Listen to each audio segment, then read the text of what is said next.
Just minutes after departing Fort Lauderdale, a KingAir carrying hurricane relief supplies suddenly accelerates from inside the clouds and dropped into a steep dive before slamming into a small pond. Rumors and speculation abound all over the news and social media, and a lot of them are getting it just plain wrong. I'm going to talk to one of the people who knows the truth of this tragic crash on Taking Off.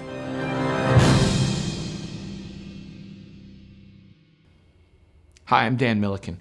This crash is a sad case for me to report on because this flight wasn't just a vacation, a business trip, or a routine flight. It was a relief mission. The pilot and passenger, who were father and daughter, were carrying supplies from a ministry to Jamaica to help the island recover from Hurricane Melissa. Let's go over the preliminary report issued by the NTSB. Also, I'm going to talk to the instructor who gave this pilot his training and helped him purchase and transition over to this KingAir B100. On November 10th, 2025, Jamaica had been reeling from a massive hurricane.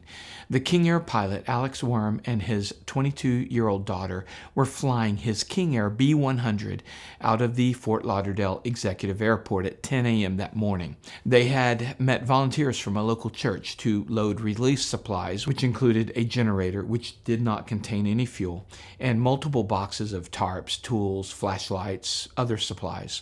Alex had decided on a maximum payload of 1,000 pounds. The group loaded the cargo while Alex arranged it. The generator was secured to the airframe with webbing. Alex checked the weight documented on each box and stopped the loading once he felt weight capacity had been reached. There was cargo left over and not loaded. The NTSB states that a photo of the plane after loading showed the center aisle of the cabin was clear and the cargo was loaded but not secured throughout the cabin or on the passenger seats. The airplane was filled to capacity with Jet A of 282 gallons. The airplane departed runway 27 at 10:14 a.m. local. Over the 3.5-minute takeoff and climb, the airplane initiated a climbing right turn until leveling at 4,000 feet. ATC gave the pilot some vectoring, which he complied with, and everything seemed normal. Then the airplane started a sharp descent. The controller tried to reach the pilot, and all was heard was heavy breathing and grunting sounds. The airplane impacted the ground in a small pond behind a residential area.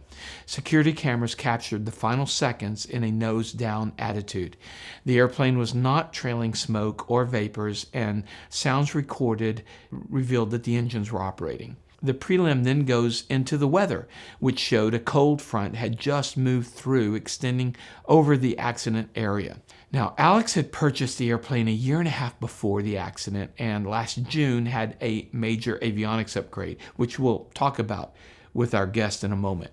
The report finishes with the particulars: the aircraft make and model, the weather conditions, and the 2 fatalities. No one on the ground was injured. Joe Casey is one of my key aviation mentors. His aviation knowledge and love for instruction is unmatched in my experience.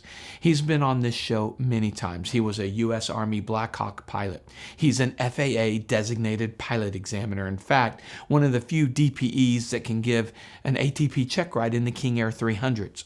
He's considered the guru of the PA-46 and the TBM airframes, and he manages several KingAirs, including the same model that was the accident in this crash. And Joe has a special relationship with this tragedy, which we'll get to. Here's Joe, first on the prelim report. You know, what stands out to me from the prelim report is that they don't know what, or at least they're not revealing what they think caused the accident. They mentioned the movement of in other words, that some of the packaging and the contents were not loaded, were not strapped down, and I think they're concerned about a weight shift potential in the aircraft. In other words, they hit turbulence. Some of the contents in the aircraft moved around, so that would be something that would have stood out from that from there. Also, I think weather is going to be something that they're looking at because there was some weather. They showed there being some potential weather in the area ahead of the front. it didn't look real bad to me, but they mentioned it in the preliminary report. So that's something I would be uh, that I'm keying in on that I find interesting. The interesting part of it looks like the aircraft just took off normally, climbed normally, uh, everything looked normal, and then just pitched down. And I think that we don't know why it pitched down. I guess I have some thoughts in my brain of what it could be. Anytime you just have a pitch down of the aircraft, I'm usually thinking about a runaway uh, pitch servo, no, a runaway pitch trim is where one of there's a couple ways to activate the pitch trim. The pitch trim switches on the yoke is the manual way that a pilot can do it, but there's also switches that are controlled by the pitch servo that senses pressure. And in this case, he had an S-Tech 3100 autopilot in the airplane. So that autopilot can sense pressures that occur in the pitch servo. You actually have two things. You have a pitch servo and a pitch trim servo. Pitch servo moves the elevator and pitches the aircraft to where it needs to go, to where it's commanded. You have a pitch trim servo that relieves control pressures. And when it relieves those control pressures, that's what it's doing the same way it would do if a pilot was flying. The pilot would fly the aircraft with the yoke, and then he or she would use the pitch trim to relieve control pressure. Well, so the pitch trim servo can errantly activate. And so that one has me a little bit wondering if that could be the, runaway pitch servo runaway pitch trim servo. That has me wondering if that could Well, be a potential. and on the B100, is that a known issue? Not a known issue. It's not a problem in the aircraft. It's a completely different system than is found in other King Air aircraft. Okay. In the pitch trim operation of a King Air B100, it's completely different than all of the King Airs, but it's not a non-known system. It's a known system. It's a system you'd find in other aircraft, like a PC-12 has a very similar system in the PC-12 where the whole horizontal stabilizer is moved to trim the aircraft.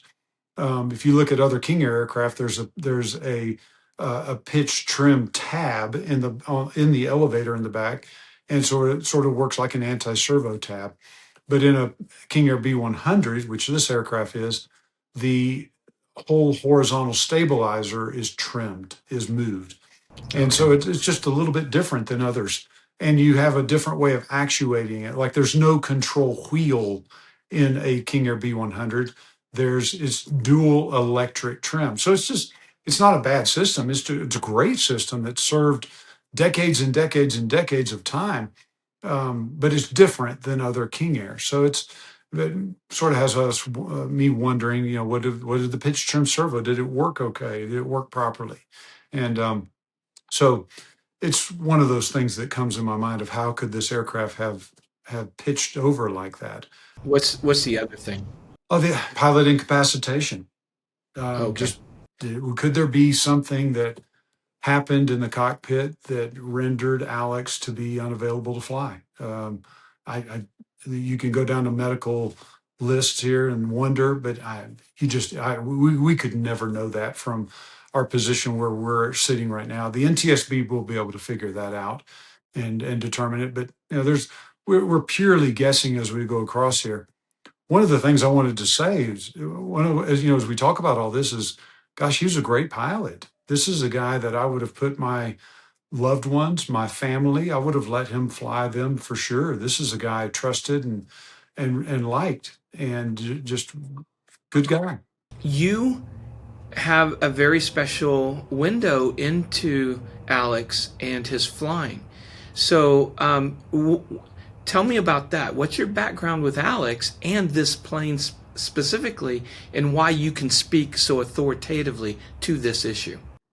Yeah, I've known Alex for a number of years, probably 3 or 4 years now.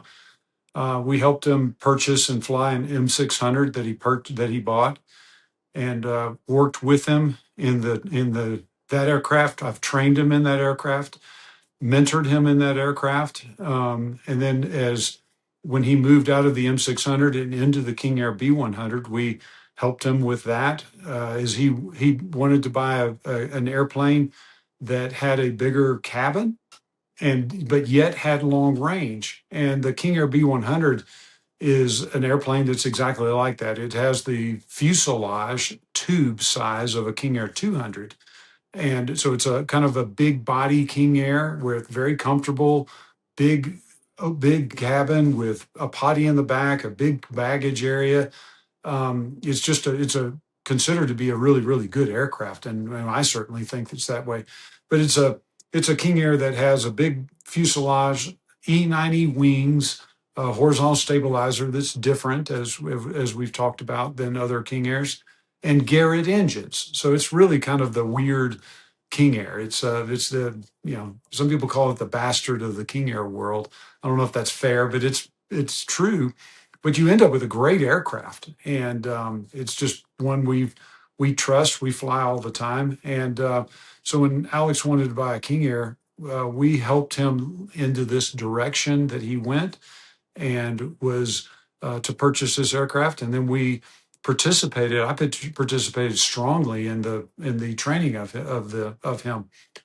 He went to a King Air trainer that received the ground training and simulator training, and then he came to me for in the aircraft training. So I've got, I don't know, 35 or 40 hours, a lot of hours of training in the aircraft with Alex. And we also helped him in the renovation. So we bought the aircraft in a not a very nice situation. In other words, it didn't have nice paint, interior avionics. And we assisted with that entire process by collaborating with vendors that we trust. And so this aircraft had the latest avionics, the latest radar on the aircraft, had a gorgeous, absolutely gorgeous interior that was installed, and the paint job was absolutely stellar. This was probably the nicest King Air B100 on the planet, and Alex was justifiably proud of it.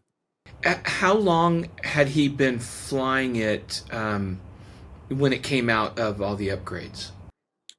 Year and a quarter to a year and a half or so, somewhere in that ballpark. He was scheduled to come see me for recurrent training, which would have been at about the year timeline. He was scheduled to come see me for that training.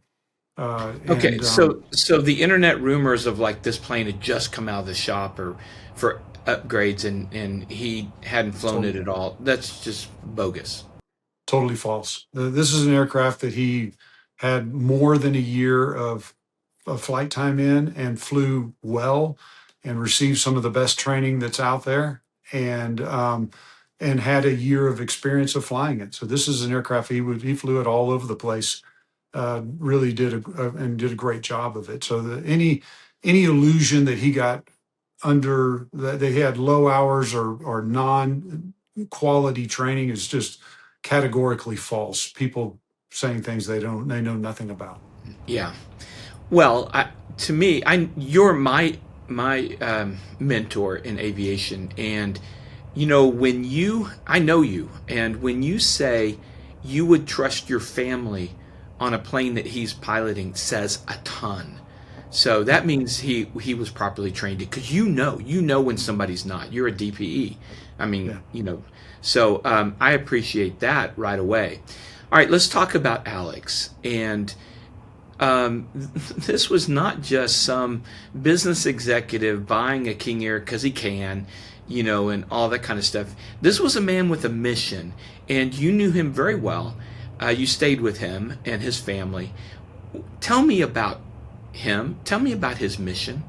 If I had to talk about Alex, you can't know Alex without having very quickly understanding that this man has a heart of a Christian and took his Christian faith very seriously. You were not going to spend much time with him without learning about his faith because he was wanting to share his faith. He was a man that would pray prior to flights. He wanted to buy this aircraft to be able to really spread the gospel amongst the Caribbean islands. He had a heart for people in the Caribbean. He lived in the Caribbean, and his heart was to have an aircraft that could spread the gospel in the Caribbean. So what he was doing when this accident occurred, carrying relief supplies and things that were to carry to help people in Jamaica, it was absolutely right down the it was exactly what he wanted to do with this aircraft. When he solved a physical need, he had an opportunity to talk about a spiritual need. And that's what he was doing. He was carrying relief supplies and things to the people of Jamaica in support of them, so that he could solve a physical need, so that he could then talk about a spiritual need. And he was very, very interested in bringing Christ and bringing the gospel to the Caribbean islands. That was his heart. And I did a podcast with him probably a year ago or so, and he talked specifically about that. It was one of the really cool podcasts in the sense that he was able, with his own words, to be able to speak his heart about what this aircraft was and what he wanted to do with it. And that was carry the gospel to the Caribbean. I'll put a link in the description below to that podcast so that if people want to know more about Alex and his work, they can. Also, he created the ministry Ignite the Fire for the Caribbean, as I understand it. And, that whole Christian principle of meeting a physical need and then you can meet the spiritual need is exactly what Jesus demonstrated and throughout the New Testament. And it's a far cry from the, hey, be blessed and all that kind of stuff that doesn't really meet a need. And so I really appreciate what he was doing, and can't speak highly enough about that. Absolutely. Him and his entire family. I knew Alex better than anybody else in his family, but I knew his family. I had dinner with them one time. Knew them, knew their heart, knew what was going on with. I did a lot of work with Alex just in terms of flight training and coordinating and what do you want the aircraft for. When you try to help somebody buy an aircraft, you're really learning about their mission and what they're trying to do with it, and then you're finding the tool to solve that mission to help and so we really learned a lot about Alex and what he wanted to do. And this is a guy that just had a heart for people. And the way the crash is terrible, but the way this guy lived his life was wonderful. Just a guy that really had a heart for other people. Joe, you helped Alex buy this plane. You helped train him in this plane. You were a big part of that. So you have a view into this horrible tragedy that no one else has. Yet, I know this has not been an easy one for you. Can you talk about that? Oh no, any aircraft accident is terrible, but this one hits home. This is somebody that we were literally scheduled to train just a few weeks after is when we were scheduled. This is a guy I knew first name basis, knew extremely well, trained with him a long time. This is a guy that this one hits home. There's no doubt about it. And to be really blunt, I've been, because he made a post on Facebook prior to the crash that listed me, and I didn't know that he did that, but I was very supportive. In other words, I thought he was being very nice, as he always is. They're just a nice guy. But that kind of linked my name with this crash. And of course, the media outlets found out about it. And I have spoken to no one about this other than the NTSB, the FAA, and people within my company. And, I've tried to respect the wishes of the family in terms of just being respectful to them. Um, and I've decided to come online with you because I knew you would handle this well. In other words, I respect what you do. I respect your reporting. I just think what you do is really, really well. And I think there's been a little bit of time that has gone by, and so I think it's okay for me to talk about it. But this one hits home. This one hits right between the eyes.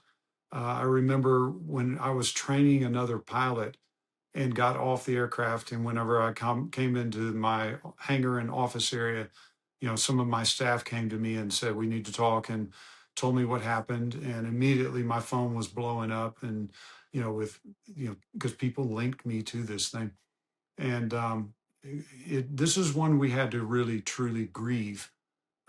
We grieve a lot of things that happen, and we celebrate a lot of things that happen. And this is one where we had to grieve this because it just hit home. It just hit very, very close to us. If there was ever a person that was prepared to die, it was him. In other words, and I don't say that in a way I say that in a Christian manner, in that he was very tight with his Lord, and he had a heart to carry the gospel out and take it to places that are dark spiritually. And he did exactly that. And I'm telling you, this is a guy that I respect immensely in terms of his faith and what he really tried to do. If you look at his faith and look at what he was doing, he was actually doing it, and I respect that immensely. I do too. Joe, I wish I had known Alex. I didn't. And, I look at him, I look at Charlie Kirk, I look at some of these guys, and I think, man, I wish I'd known them. When he came over to see us, we'd go flight training, and then he'd go play pickleball. And, what's interesting is the people that in our hometown that knew him from playing pickleball knew of his faith, because wherever he went, he was using that opportunity to interact with people. And that was the way he rolled. That was his heart. I don't know the cause of the crash. I don't know what's going to happen in terms of that. I will tell you, this was a high quality pilot that I trusted, and this is a high quality airplane that I trusted. I don't know what happened. I'm very anxious. We've been working closely. Shouldn't say closely. We've been working affirmatively. In other words, when the FAA and the NTSB have been requesting information and data and our opinions on things, we've closed the door and given it to them. Given them the respect that deserves, and worked very closely with them to make sure they get all the data they need to be able to figure this one out. So this one hits close. Well, Joe, thanks for coming on, and I really, really appreciate you taking time. You bet. My pleasure. And thanks for handling this one well. And to the family of Alexander Worm and his daughter, I just send them my sincere condolences. I'm so sorry it happened, but here's a man that lived well. And I think that's going to be the heritage that goes on from here. There's a lot to take away from this tragedy, and one is that Alex inspires me to be a better pilot and, more importantly, a better Christian.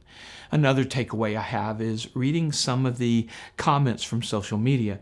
People immediately jumping to conclusions that the load shifted or that the pilot was inexperienced, that he shouldn't have been flying such a complicated airplane. I actually private messaged some of the keyboard warriors, one in particular, who stated online that the pilot was untrained. I wanted to examine his evidence and see if Joe, the person that trained him, was wrong. His response was that he saw a social media post by the pilot, Alex, and it was clear to that keyboard warrior, a 10,000-hour pilot, that Alex was untrained. Look, I get it that pilots are A-type and we know everything and can draw the absolute correct conclusion from a picture or something we've heard. But I hope if that's you'll take a moment of discernment before you hit enter. Misinformation like that might make you feel better as a know-it-all, but that kind of stuff is absolutely devastating to the family left behind. And I'm not saying that I've been perfect, people in glass houses and all that, but I am trying to be better, do better for our aviation community. We do need to know the truth to help us in the future. And we need to be considerate of the families left behind by tragedy. I hope you too can try to be better and do better, and that's my takeaways. And that's the video for today. I don't want to end with a sponsor call out. I'd rather end with us just thinking about a man and his daughter who gave it all in order to help others. You can check out more in the description below, and you can certainly watch one of our other reports. Please be safe, and remember, superior judgment trumps superior skill. Take care.